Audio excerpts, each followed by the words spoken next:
En fait, le problème, c'est que vous êtes tellement raciste que vous passez totalement à côté du sujet et vous confondez métissage culturel avec métissage ethnique. Alors qu'en fait, on peut rien savoir de la vie des gens si on regarde seulement leur physique. Il faut se baser sur leur histoire.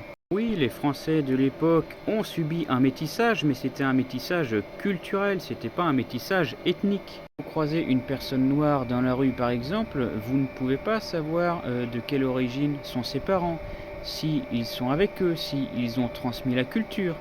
Parce qu'il y a eu tellement de mélanges aujourd'hui et surtout qu'on est en France, on peut très bien tomber sur un noir étranger, on peut très bien tomber sur un noir qui est français depuis des générations parce qu'en fait il vient de Mayotte. Et on peut aussi tomber sur une personne noire qui a été adoptée dans sa jeunesse en France et donc qui n'a aucun métissage puisqu'elle est 100% d'origine africaine mais elle a 100% de culture française.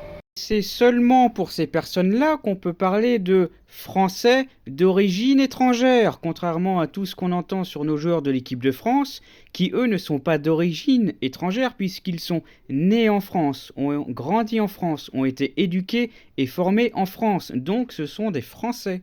Et ce qui est drôle, c'est qu'en ce moment, ceux qui disent cela, ce sont les Marocains. Sauf que les joueurs marocains n'ont rien de marocain puisqu'ils sont tous nés en Europe et ont reçu une culture européenne parce qu'ils sont soit en Espagne, en France ou en Néderlande. Et c'est pour ça que c'est la meilleure équipe d'Afrique, c'est parce qu'il n'y a que des Européens. Et ce sont d'ailleurs la première équipe de toute l'histoire à avoir aligné 11 joueurs qui ne sont pas nés dans le pays d'origine.